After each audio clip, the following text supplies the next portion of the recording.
Hello, ladies and gentlemen of the internet. Welcome to the MOVIEVERSE podcast show. My name is the Habitual Pixels, and my co-host Big Nasty Productions.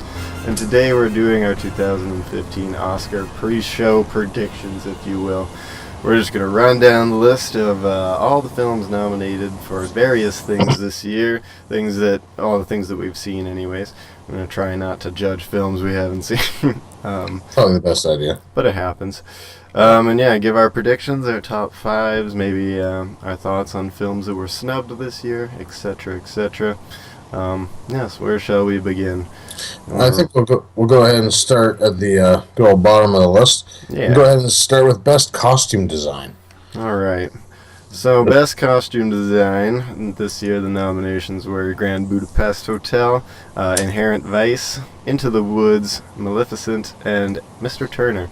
Unfortunately, we haven't seen all of these films. Myself, I've only seen Grand Budapest Hotel, to be honest. Oh, and Maleficent. Didn't really like Maleficent all that much. Same. Unfortunately, I haven't seen Inherent Vice. I want to. It looks really cool. And Into the Woods looks interesting, too. No friggin' clue what Mr. Turner is, to be quite honest. Well, it's funny because you got films here by both Wes Anderson and then Paul Thomas Anderson, who I commonly confuse the names of. Yes, and I think a lot of people do. Is that Paul Thomas Anderson film? No, that's Wes Anderson, man. I guess, by default, I'd have to say Grand Budapest Hotel, because I think the I would too. It costumes was are, definitely better than Maleficent, considering those are really the only two we can speak on. Mm-hmm. I think Grand Budapest had an absolutely awesome costume. Awesome, elaborate costume setups. Oh, yeah. Especially when the way that they did each different hotel, you notice it was a different color scheme? Mm-hmm. Yeah. And then when the military came in, it was gray. That was beautiful, yeah. No, the costumes were great in Grand Budapest Hotel. There's lots of elaborate, Victorian era kind of stuff, or late Victorian era kind of stuff that I thought was awesome. And that'd have to be my nomination. Yeah, same. I would have to also agree with the Grand Budapest Hotel. I'm really intrigued to see Inherent Vice. I just haven't had a chance Same. to yet. And I mean, Into the Woods obviously has a very elaborate costume. From the trailer I've seen design. anyways, yeah. I've only seen the trailer for that film, and yeah, it looks like it's a no-brainer that it would be nominated. It looks very... But it looks similar to Maleficent, and that's where I don't really think... I think Grand Budapest Hotel, because it's grounded in a little bit more realism as far as costume design, at least. I thought that was done very well. And, yeah, Maleficent, I really didn't think of anything of it as far as that goes. Obviously, a lot of attention to costumes and that as well, because it's, a fantasy piece. But still, I have to go to Grand Budapest because it's harmonized with the film itself a lot better. Like you were mentioning, the color themes and stuff, and that goes towards costume design as well, and everything just fit better. Like we've said, it's another piece to a brilliant puzzle that is Grand Budapest Hotel. So. And with that being said, now let's move on over to best makeup. Sure, where's best makeup? Makeup and hairstyling. This year there's only 3 nominations. And they're kind of odd now that I look at them here. Foxcatcher, Grand Budapest Hotel, and Guardians of the Galaxy were all nominated for hairstyling and makeup. Feels like there could have been a couple more films in there somewhere, but hey, if they're the only 3. Well, at least I've seen all of these movies. Yeah. Yeah. What do you think? As far as makeup goes, I mean, obviously, Guardians of the Galaxy, there was a lot of different alien makeups and things like that. But I mean, yeah, those were incredible. For the most part, a lot of those people were pretty much just one color paint, basically take a roller and hit them. All the bad guys were one color. Dudes. Yeah, exactly. And a lot of the aliens that you see reminded me of the bad guys from Mummies Alive. Remember them? How they just crumbled and looked all the same. You're right. There was some great makeups, and there was a few practical. You could tell there was some practical stuff in Guardians of the Galaxy. It was pretty awesome. But that's, I think, and I mean, Grand Budapest, while it did have... It was all practical. Yeah. Exactly. I don't really know where the makeup and hairstyling part comes in there. I guess the hairstyling to kind of fit with the era. That's what I thought Foxcatcher did a way better job. Not to mention when you look at the prosthetics with Steve Carell. Oh yeah, they olded him up real good.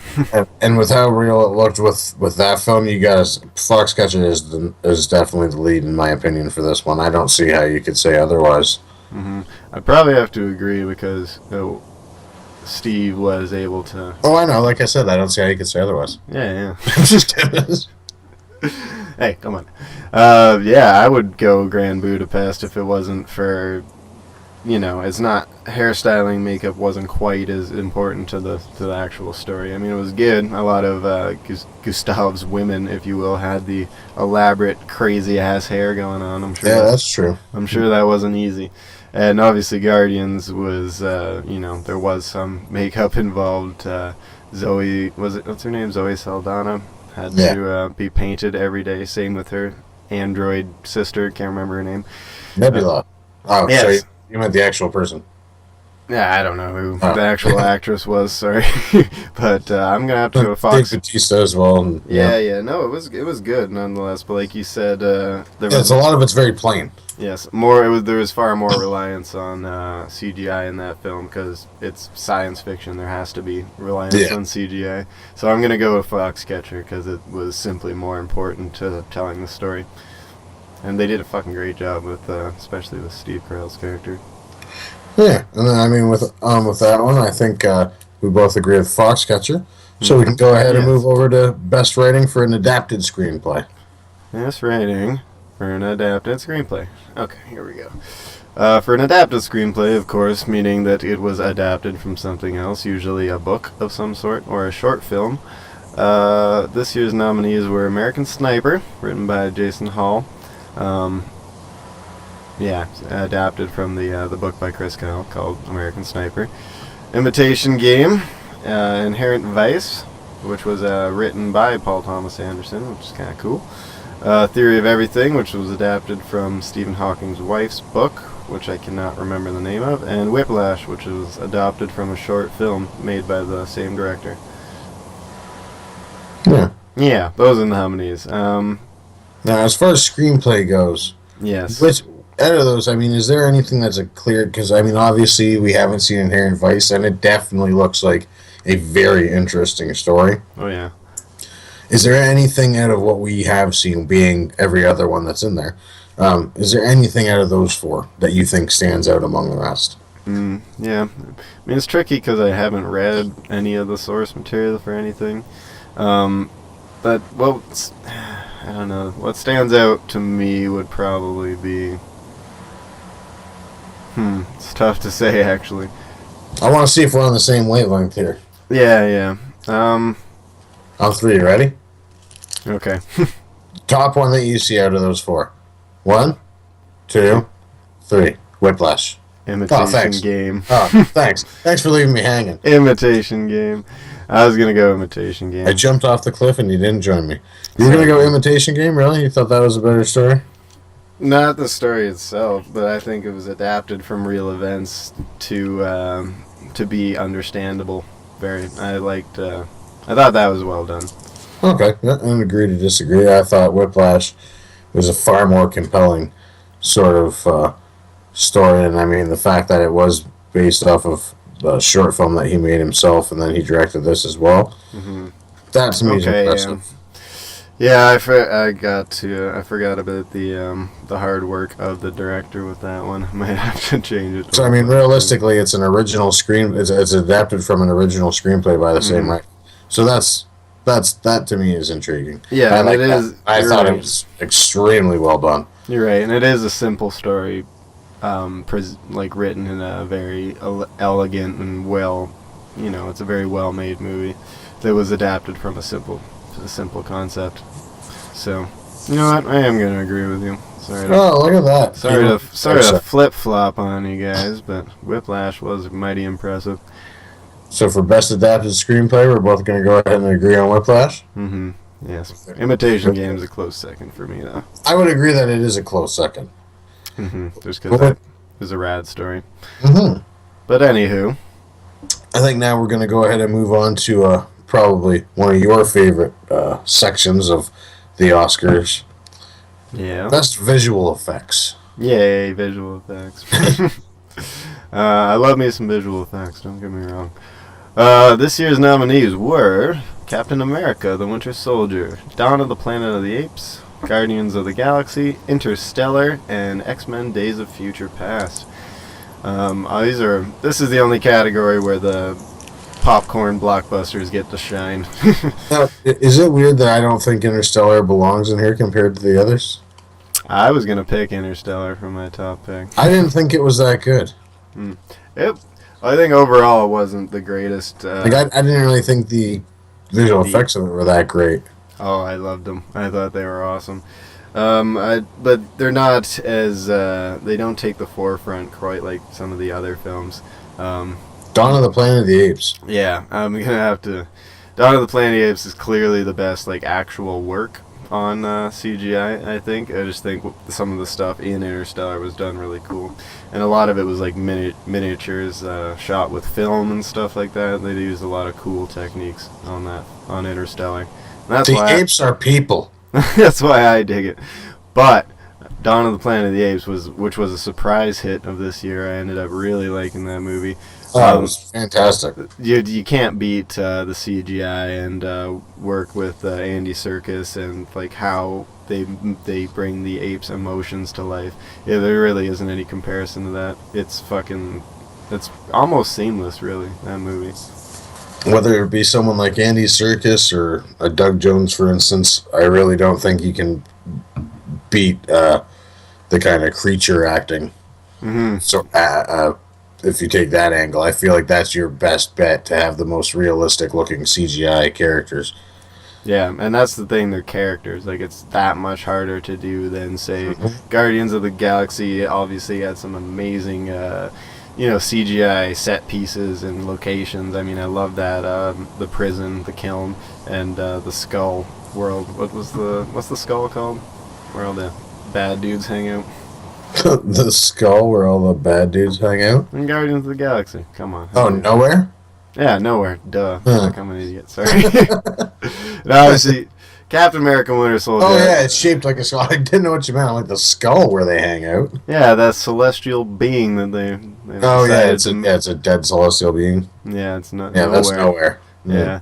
I mean, a lot of these films had reliance on that stuff. And Guardians of the Galaxy had a couple CGI main characters as well, but it does. The apes are too real. It's almost we're getting almost past Uncanny Valley when it comes to CGI characters, or at least that production company. I think it's Weta Digital that does the CGI for those films. And it's fucking incredible. Oh, yeah, it's just absolutely gorgeous the way that they do it. So, in my opinion, there's nothing that beats Dawn of the Planet of the Apes. It'll be a shame if they don't win that category. Yeah, I would agree. And I think Interstellar is a close second just because they tried old school stuff. I think that's where they lost it. That's just my opinion. 'Cause, I mean, nowadays when you have the budgets that you do and it is available, it's just odd that you wouldn't be using it. No, he did use some of it. It's just you know how Nolan is. He loves his brand of filmmaking. Flaws be damned. Yeah. Yeah. Anywho, next category, sir. That would be best cinematography. Ooh, I like this category too. Unfortunately, with this one, I've only seen 2 of the films. Mm-hmm. That is unfortunate. But I actually don't even know what Ida or Mr. Turner are. No. Or Unbroken, actually, for that matter. So No. I actually don't know what a single one of the other films is. So that I really need to try and track those down. So yeah, no kidding. Because they seem to be nominated for quite a bit, especially this Mr. Turner. Yeah, Mr. Turner, now that I'm looking over everything, it's nominated for a few things. Yes. Well, the nominations are that we have seen are Birdman or The Unexpected Virtue of Ignorance and Grand Budapest Hotel. And the other That three, is a tough category between those 2 at least. and we're not going to comment on the other 3 because we haven't seen them, but they are Ida, Mr. Turner, and Unbroken. I'm sure they're all, that you don't get in that category by accident. Well, look at the other 2 that they're with that we have seen. I mean, Yeah, exactly. Even though neither of us was overly impressed with Birdman's storyline, the cinematography of it was absolutely gorgeous. Some of the best ever made, right? Yeah, extremely ambitious. Yeah, and that's what makes it a hard toss-up. That's what I mean. This Ida and this Mr. Turner and Unbroken, they must be shot very, very well. Mm-hmm. Yeah, I'm hoping so, and now I'm going to Especially hopefully. because they beat out like Selma. Like I Yeah. said, that had some beautiful work in that camera work in those scenes, Hmm. um, and the way that they were set up. I But agree. I thought Interstellar had some great camera work too, but that's just my personal opinion. yeah, I could definitely Hey. see why Grand Budapest Hotel and I mean Birdman, like we said, both overly ambitious as far as how to say. I mean Grand Budapest Hotel, like you were It's just saying about phenomenal. Yeah. Interstellar, they do use the miniature thing as well. Hmm. So at least that's in there. Yeah, they do use old school methods mixed with, new school, new school techniques, if you will, and I love that. Birdman just tried something that was never done before Oh, and it's like pulled. a seamlessly never ending moving Yeah, camera shot. It's just gorgeous. Like it's just constantly a it's almost yeah. one shot, but it's not obviously.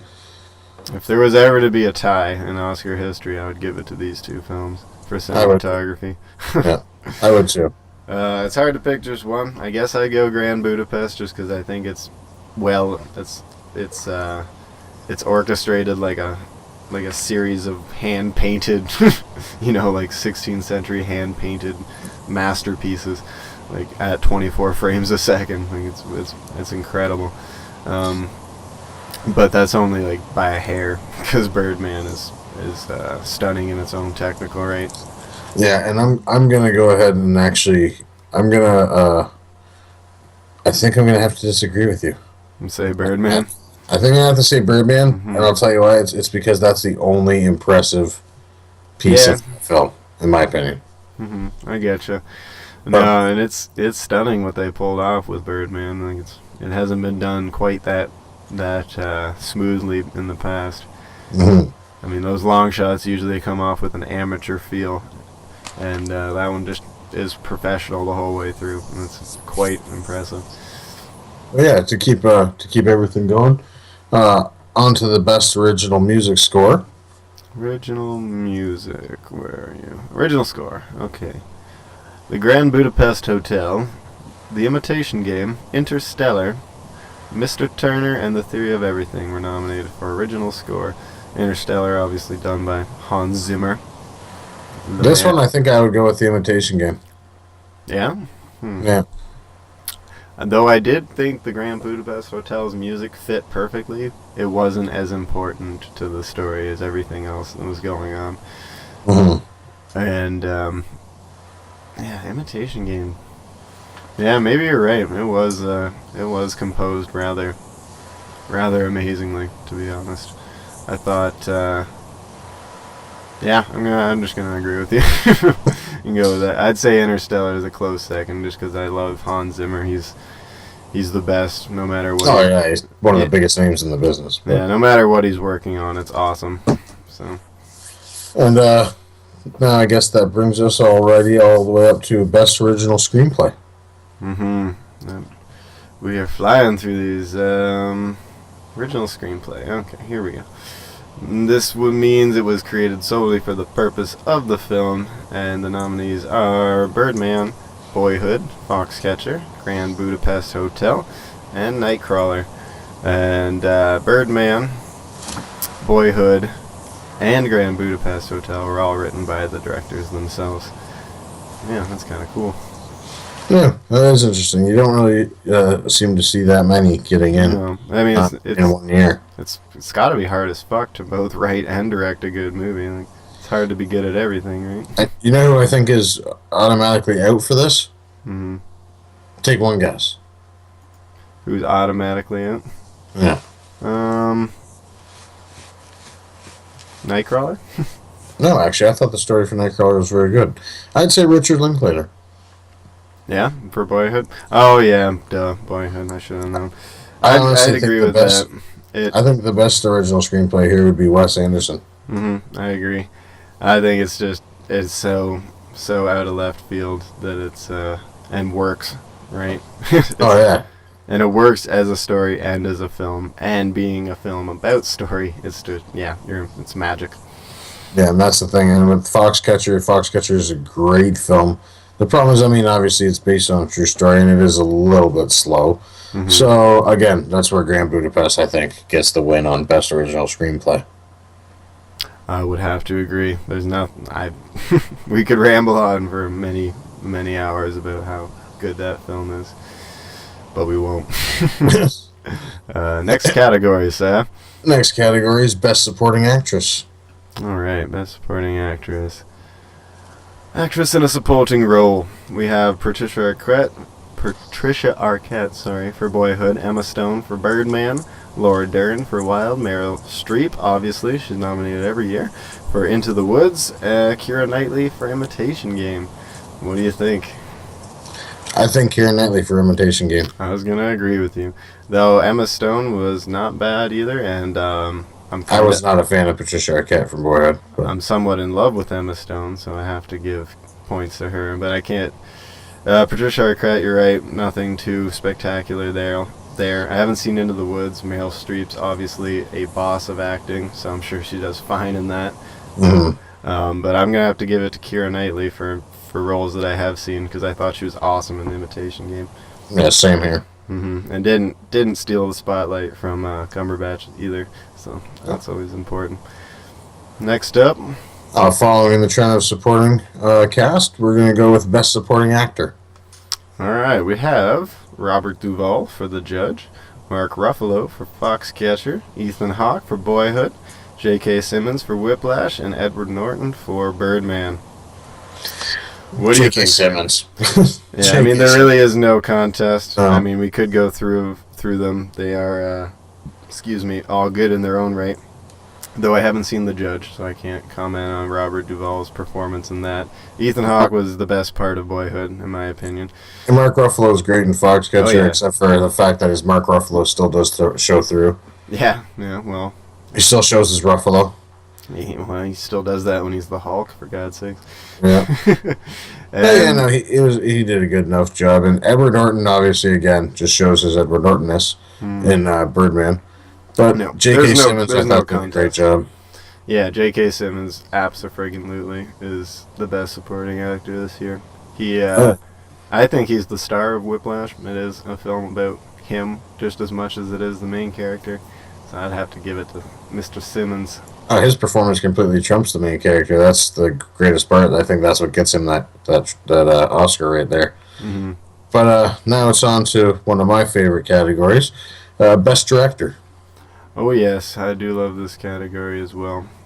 Where are our nominees? Pretty much the same as the Best Picture, minus a couple. We got Birdman by Alejandro G. Inarritu. I cannot pronounce his last name, I'm sorry. Boyhood by Richard Linklater. Foxcatcher by Bennett Miller, sorry. Grand Budapest Hotel by the Wes Anderson himself. An Imitation Game by Morton Tyldum? Something like that. For me, this is tough. I kind of want to say either definitely Wes Anderson, or honestly, you'd think I might be going with Morton, but I'm going to go with Bennett Miller. Bennett Miller or Wes Anderson. Yeah. And I think Wes Anderson out of the two, but Bennett Miller's a close second for me. Yeah. I did like Foxcatcher a lot. You're right. He did have his directing definitely carried that film. Grand Budapest Hotel though is just such an orchestrated. I can't help it. Though Birdman, I wouldn't be surprised if he got a recognition either, just because he's trying on some fancy stuff and he made it work. But I think it goes to Wes Anderson this year. I think he deserves it this year. I think it's his best film, and I'm sure it was no easy task to pull off.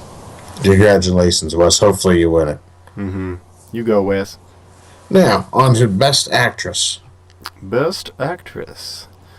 Where are our nominees here? So we have Marion Cotillard for 2 Days, One Night, Rosamund Pike for Gone Girl, Felicity Jones for The Theory of Everything, Reese Witherspoon for Wild, and Julianne Moore for Still Alice. I haven't seen Wild or Still Alice, to be honest. Nope. Or 2 Days, One Night, come to think of it, though I do like that actress. But for the roles I have seen, I'd have to give it to Felicity Jones for Theory of Everything, and with Rosamund Pike as a close second. Because even though Gone Girl, I didn't really like all We that. only see 2 of the 5. Oh, yeah, you're right. Still Alice, I forgot. Haven't seen that. So sorry, take our prediction with a grain of salt on this one, but Rosamund Pike was awesome in Gone Girl, and I thought Gone Girl was kind of bad. That's the only reason that stopped. Exactly. That's held her performance back. So I'd have to give it to Felicity Jones. Same, and I mean, I've heard great things about Julianne Moore's performance in Still Alice, but yeah, I have yet to see it, so Yeah. I'm also going to go with Felicity Jones. Mm-hmm. Felicity Alright. Jones, Lord. Now, here we go. Right before we're at the big one, we got Best Actor. Yes, Best Actor in a Leading Role, and there's some awesome performances this year. We have Steve Carell for Foxcatcher, Brad Cooper for American Sniper, Benedict Cumberbatch for The Imitation Game, Michael Keaton for Birdman, and Eddie Redmayne for The Theory of Everything. That was some awesome performances, dude. Oh, yeah. And with that being said, there is still a clear front runner in Eddie Redmayne for his performance in The Theory of Everything. Eddie Now, Redmayne gets in my opinion, the only person that's actually got even close to a neck on him would be Steve Carell. Yeah. I was blown away with his performance in Foxcatcher. I couldn't believe how good it was. Mm-hmm. Yeah, you're right. He was very... His portrayal of John DuPont was absolutely amazing. Mm-hmm. I agree with you. Cumberbatch was obviously on point as well. I mean, he's never not on point. I think He's never overly exceptional either, I find. Not yet, anyways. Not yet. Brad Cooper. Well, I think this was the best performance of his career so far. I think it. Same with Michael Keaton. Another solid performance. They're all solid. They just don't compare to Eddie Redmayne's performance of Stephen Hawking. Like it's not even close. If you haven't seen Theory of Everything yet, you should, just for that performance alone. It is moving to say the least. So I'd have to give it to him. And now we're on to the last with the biggest and best. The Best Picture category. Yes, and that's what we've been doing on our road to the Oscars. Links down below to all of our reviews of these films. But they are, this year, American Sniper, Birdman, Boyhood, Grand Budapest Hotel, Imitation Game, Selma, The Theory of Everything, and Whiplash are the nominees for this year's Best Picture. What do you think? This is the big one. Unlike we've been doing with the rest of the other ones, I think with this one we're going to have to go ahead and do our full setup of how we're going to rank each film. Yeah. You mean our top whatever? Yeah. Yeah. Okay. Would you like to go first? I can go first. Yeah, sure. Doesn't matter.